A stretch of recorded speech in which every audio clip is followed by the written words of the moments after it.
Have you noticed how exhausting it is when your mind just won't stop spinning? You lie in bed replaying the same conversation. You walk into work, already drowning in what-ifs. You sit down to relax, but your brain refuses to shut up. It feels like being trapped in a room with a radio that never turns off. And yet, what if I told you that this non-stop thinking isn't how life is meant to be lived?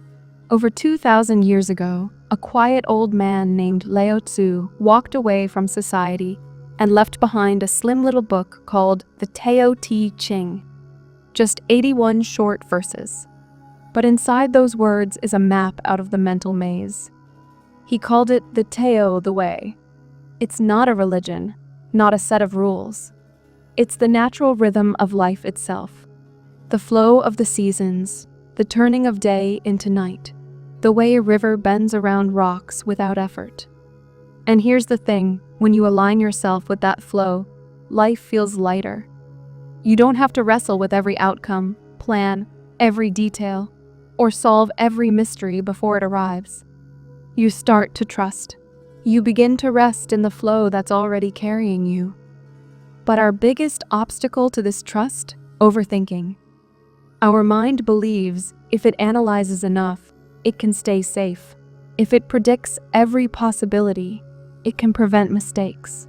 But instead of protecting us, it weighs us down like carrying a heavy backpack everywhere we go. Lao Tzu whispers another way. He shows us that peace doesn't come from fighting our thoughts, but from learning how to move with them, just like water. Today, let's walk through 5 lessons from Lao Tzu that can help us stop overthinking and begin trusting life again. Stop forcing clarity. Lao Tzu once said, "To know that you do not know is the highest." Think about that for a second. We spend so much energy chasing certainty. We want the answers now. We want to know what will happen next, whether our decision is right, whether people will approve of us. The mind keeps running in circles, trying to grab clarity like it's some object sitting just out of reach. But life doesn't work that way. It's too vast, too mysterious.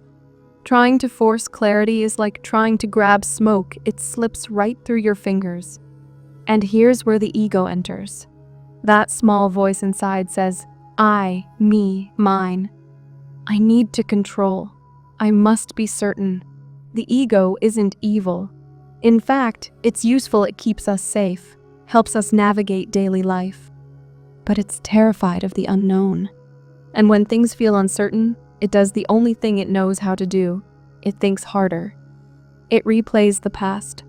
It imagines endless futures. It plans for scenarios that may never exist. But has that ever truly given you peace? Probably not. Because the more you push for clarity, the more tangled your thoughts become. I like to think of the ego as a little guard dog. Every time life feels uncertain, it starts barking. What if they don't like me? What if I fail? What if something goes wrong? The more you try to silence it, the louder it gets. But what happens if you pause, take a breath, and simply say, I don't know yet, and that's okay? The barking softens. Take a common example. You text someone, and they don't reply. The dog inside your head starts barking. They're upset with me. I must have said something wrong. But the truth could be simple. They're busy, their phone died, or they just need time. We don't see the whole picture right away. That's why Lao Tzu invites us to sit with the mystery, to let not knowing be part of the journey. Mystery isn't a wall blocking clarity, it's the soil that makes clarity possible.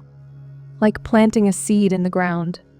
For weeks, nothing seems to happen, but beneath the surface, roots are forming. Then, one day, the plant breaks through the soil. That's clarity. But it only arrives because you trusted the mystery first. So the next time you find yourself spiraling in thought, pause and gently ask, what am I refusing to let be mysterious right now? Because life's mystery isn't your enemy. It's life's way of saying, trust me, I'm still working. See thoughts as ripples, not truth. Lao Tzu also said, muddy water "let's stand" becomes clear. He often used water as a teacher. Think of a pond on a windy day. The surface is full of ripples, and the reflection of the moon looks broken. That's what your mind feels like when you're restless, full of ripples, unable to see things clearly. But what happens when the wind dies down? The water settles on its own, and the moon reflects perfectly. No forcing, no effort, just stillness. That's what happens when you stop wrestling with your thoughts. You don't have to force them to disappear. You don't have to believe every story they tell. You simply let them pass like ripples on the water. Let's be real. The more you tell your mind, "stop thinking about this," the louder it gets. Have you noticed that? Thoughts never quiet down when you push against them, but they lose their grip when you give them space. Here's a daily example. You're in a meeting and you share an idea. Nobody responds right away. Instantly, your mind jumps in. Did I sound stupid? Are they judging me? Should I have stayed quiet? But often, the truth is far less dramatic. Maybe people were thinking. Maybe they didn't hear. Maybe the timing was off. The silence wasn't proof of failure, it was just a ripple. This is the Taoist principle of Wu Wei. People often translate it as non-doing, but it doesn't mean laziness. It means non-forcing. It's moving with life instead of against it. Applied to your mind, it means letting thoughts rise and fall without clinging to them. Try this. Sit quietly for 5 minutes. Close your eyes. Let thoughts come and go. Don't chase them. Don't block them. Just notice them like clouds drifting through the sky. Rest your attention gently on your breath, or the feeling of sitting here. Notice how, with time, the water begins to settle. This is the magic of stillness. You don't create it, it's already there, waiting underneath the ripples. And when the water clears, you don't just think less, you see life more clearly, exactly as it is. Think about lying in bed at night, replaying a conversation. The mind keeps circling. Did I mess up? Did they misunderstand me? Hours pass, but nothing changes the conversation already ended. Forcing the thought away doesn't help. But if you say, "I don't need to solve this right now," and bring attention back to your breath, your blanket, the rise and fall of your chest, the grip begins to loosen. Slowly, sleep returns. The mind doesn't need to be controlled. It just needs room to settle. Root yourself in the body's wisdom. Another teaching from Lao Tzu goes like this: empty your mind of all thoughts. Let your heart be at peace. Watch the turmoil of beings, but contemplate their return. Returning to the source is serenity. Here's the truth. The Tao isn't just found in big ideas. It's in your body right now. The weight of your feet on the ground, the warmth of a cup of tea, the sound of your breath filling your chest. We forget this because the mind is so loud. It runs ahead, planning tomorrow's tasks, replaying yesterday's mistakes. But the body is always here. It doesn't overthink, it just responds. Touch something hot, and your hand pulls back. Walk under trees, and your breathing deepens. This intelligence is older than thought itself. Yet the ego rarely trusts it. The body whispers, "Rest," but the ego shouts, "Keep going." The body feels safe, but the ego invents new worries. That's how we end up burnt out and disconnected, living entirely from the head, forgetting we have a body at all. Lao Tzu offers a simple way back. Drop awareness from the head into the body. Imagine all that buzzing energy in your mind, worries, doubts, stories. Now imagine it sinking down, like rain soaking into the soil. Breathe in slowly. Notice the inhale, life flowing in. Breathe out slowly. Notice the exhale, life letting go. Shoulders soften. Chest opens. Belly loosens. Suddenly, you're here. Not in the past. Not in the future. Just here. Try it next time you're overthinking. Waiting for a reply? Instead of feeding the anxious story, bring your attention to your feet pressing against the ground. Notice the air on your skin, the texture of your clothes, the sounds around you. It's almost magical. Your thoughts start to quiet, not because you forced them, but because you remembered what's real. When awareness spreads into the body, the mind feels lighter. You eat when you're hungry, not because the clock says so. You rest when you're tired, not when the to-do list is finished. You speak words that rise from calm, not from worry. This is Tao in the body, simple, steady, unforced. Like water moving downhill, finding its way without struggle. We saw how Lao Tzu teaches us to stop forcing clarity, to see thoughts as ripples, and to return to the wisdom of the body. These are powerful steps toward quieting the restless mind. But there's more. Lao Tzu didn't just talk about stillness. He also showed us how to live in a way that keeps life simple and keeps trust alive. So let's keep going. Rest in simplicity. Lao Tzu once wrote, "He who knows that enough is enough will always have enough." Let that sink in. In today's world, the mind is constantly being told it doesn't have enough. Not enough money, not enough recognition, not enough time. And when you're caught in that trap, overthinking is guaranteed. You're always calculating the next step, chasing the next goal, worrying about the next problem. It's like carrying a backpack that you keep stuffing with rocks. Every what if is another rock. What if I don't get promoted? What if I can't pay the bills? What if I fail? Soon the bag is so heavy that even walking across the room feels exhausting. Simplicity is the act of putting the bag down. Now, don't confuse simplicity with giving up. It doesn't mean abandoning your goals or avoiding responsibility. It means not carrying more than what's needed at the moment. It's the wisdom of knowing what's enough. Think of it this way. You don't need to eat until you're stuffed to feel nourished. You don't need to own 50 pairs of shoes to feel comfortable. You don't need to work until midnight to feel useful. The mind says, more, more, more. But Lao Tzu says, enough. And when you start practicing enough, life feels lighter. One doorway into simplicity is moderation.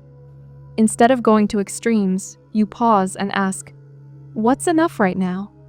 Enough work to feel satisfied, but not drained. Enough food to feel healthy, but not sluggish. Enough rest to feel refreshed, not guilty. Moderation creates balance. Another doorway is gratitude. Gratitude is simplicity of the heart. When you pause and notice what you already have, a quiet evening, a good meal, a friend who cares, the mind stops obsessing over what's missing. Gratitude doesn't mean you don't want more in life. It just means you stop believing happiness is always waiting in the next thing. Even small actions can return you to simplicity. Cleaning your room, for instance. It's not just about tidying up.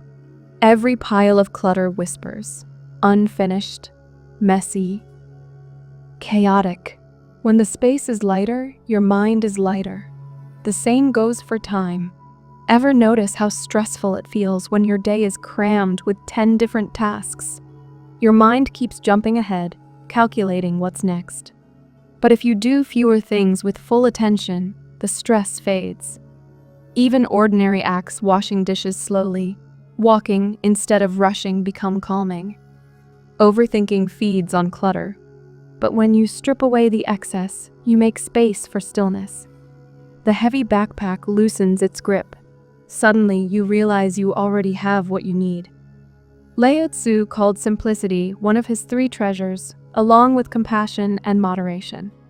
He treasured it most because it returns us to harmony with life. Overthinking wants to complicate. Simplicity reminds us life is already enough. Trust the bigger picture. Our final lesson is about trust. Lao Tzu once said, life is a series of natural and spontaneous changes. Don't resist them, that only creates sorrow. Let reality be reality. Let things flow naturally forward in whatever way they like. Think about nature. Day turns into night without rushing. Winter gives way to spring without forcing. Trees don't worry about when to bloom. They just bloom when the season comes. But humans? We forget this rhythm. We try to force life into our timelines. We want success now, healing now, answers now. And when reality doesn't obey, we overthink. We start asking, why isn't it happening yet? Did I make a mistake? What if it never works out? That's the mind trying to force a straight line through something that was always meant to move in cycles. Here's the truth. Some chapters need more time in the dark before they bloom. Just because you can't see growth doesn't mean nothing is happening. Remember the seed under the soil?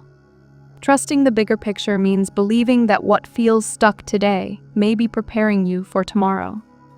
The ego hates this. It whispers, if I don't control everything, I'll lose my way. But control is an illusion. Even the best laid plans can be overturned by chance, just like storms can undo a harvest. That's why the Tao teaches that uncertainty is not a mistake. It's part of the design.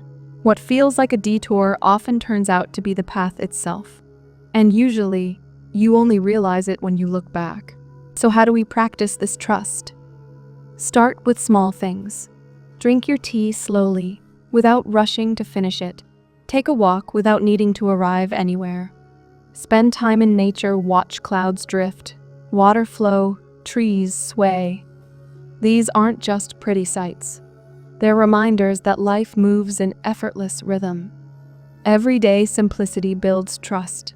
When you rest in the small rhythm of now, you stop clinging to the fear of what's next. And here's a powerful question to ask when life throws you unexpected changes instead of, why me? Try asking, what if this is part of something I can't see yet?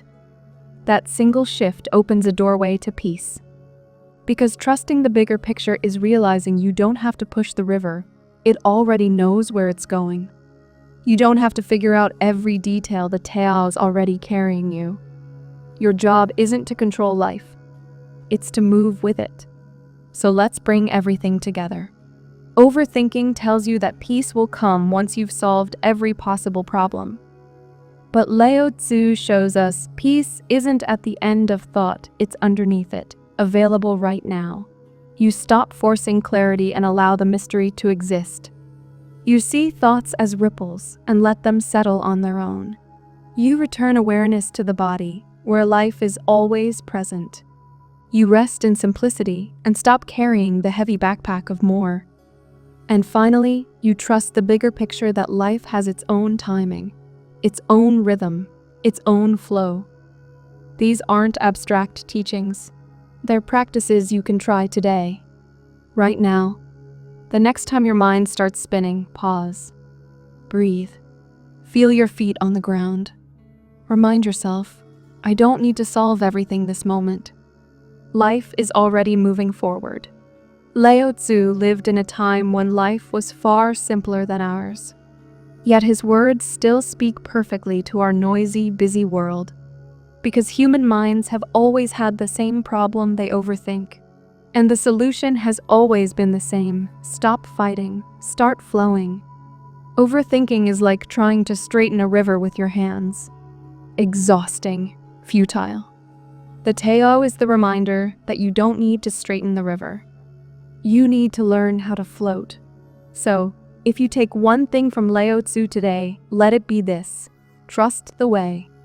Trust that life, like water, knows how to carry you exactly where you need to go.